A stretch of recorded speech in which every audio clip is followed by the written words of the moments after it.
आज हूँ महाशिवरात्रि जागर पर्व से चलचंचल हो उठी बाबा धवलेश्वर पीठ सीधासख मो कैमेरा पर्सन अनुमति देखिए किभली भाव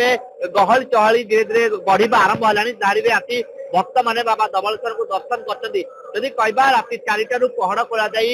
समस्त नीतिकांति समापन पर साधारण दर्शन दौरान बाबा धवलेश्वर एक प्रकार धीरे धीरे समय बढ़िया सहित गहली बढ़िया लगी सुरक्षा देखा तेज 3 प्लाटून पुलिस फोर्स सहित निजे आडिशनल एसपी पीठ रही स्थिति की नियंत्रण करते आम सहित अच्छा मंदिर पूजा कहवा आज हूँ महाशिवरात्रि जागर केते पहड़ खोला कौन नीतिकांति बर्तमान चलती आज हूँ देवदेव महादेव धवलेश्वर महाप्रभु जे कि महाशिवरात्रि जागर शिव चतुर्दशी ये हूँ बड़ शिव चतुर्दशी निश्चित जो श्रद्धालु भक्त मैंने गोटे दिन को अपेक्षा करते बाबा धवलेश्वर महाप्रभु जे शैवपीठ बाबा धवलेश्वर उजागर रही भक्त मध्य उजागर रही दीपटीए जानी महादेव को मानसिक रखिए श्रद्धालु भक्त मैंने बाबा धवलेश्वर महाप्रभु आज भोर 4 घटिका समय द्वार फिटा नीति आरंभ होता 108 दल बाबा को स्नान कर स्नान पर स्वल्प वेश कर श्रद्धालु भक्त मान भीतर को दर्शन प्रवेश कर बाबा आज विशेष वेश रही कि केतकी फूल सहित मणसिंहार वेश समग्र भारत वर्ष को दर्शन देवे धवलेश्वर महाप्रभु मध्याह्न अन्नदान खीरी खेचड़ी भोग लगे पुनः संध्यार संध्या अच्छी बाबा आज विशेष पूजा रही कि 4 प्रहर महारुद्राभिषेक पूजा कर बाबा धवलेश्वर पाखे प्रथम पहर संध्या 7 घटिका द्वितीय पहर 9 घटिका द्वितीय पहर पर जो श्रद्धालु भक्त मैंने महादीप को दर्शन करने एकत्रित होते 11:30 राति महादीप उठिब से महादीप उठी सारा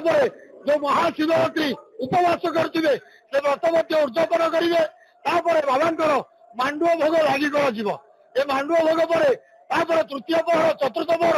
एमती भोर 4 घटिका समय पर्यंत बाबा धवलेश्वर उजागर रही निश्चित ओ बहुत धड़ होकर नामकरण धवलेश्वर धवलेश्वर को आसी बाबा को दर्शन करूँ दीपटीए जातु जगह केतकी फूलटी अर्पण करूँ धवलेश्वर महाप्रभु समस्त मनस्कामना पूर्ण करेंगे किभली भाव नना प्रतिकार रहा जेहेतु आज वर्षटे भक्तटे चाहिए वर्षर यही दिन को कारण यही दिन बाबा धवलेश्वर निकट में दीपदान कर निज जो मानसिक रही मानसिक पूजा करेंगे तो सीधा देखुए किभली भाव भक्त मैंने लंबा लाइन में आसी दर्शन कर बाबा को कहवा आज धवलेश्वर दर्शन मु भगवान को तो बहुत विश्वास करे किंतु आज मु आसी माने भाभी पारुनी माने दुख भी लगुच धवलेश्वर पर प्रथम थर पाइका मु माने एते दुख लगुच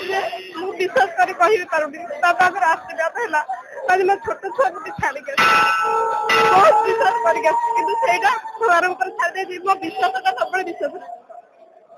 कहवा जिते आखिर लुह आसे बाबा धवलेश्वर दर्शन कर विश्वास अच्छी ओ कला ठाकुर बाबा निकट में जी जहाँ मानसिक कर निश्चित भाव पुण्य इच्छा बोली जहाँ भक्त श्रद्धालु मैंने कही आसी निश्चित कहवा सुरक्षा कथा कहवा जेहेतु चारिपटे महानदीर जल मध्य बाबा धवलेश्वर पीठ रही से सुरक्षा व्यवस्था को कड़ाकड़ी कर 3 प्लाटून पुलिस फोर्स सहित जड़े अतिरिक्त एसपी सहित 3 जन आईएससी पीठ मुतयन अच्छे तेज शांति सहित भक्षण चली धवलेश्वर पीठ मनोज महांती नंदिघोष टीवी।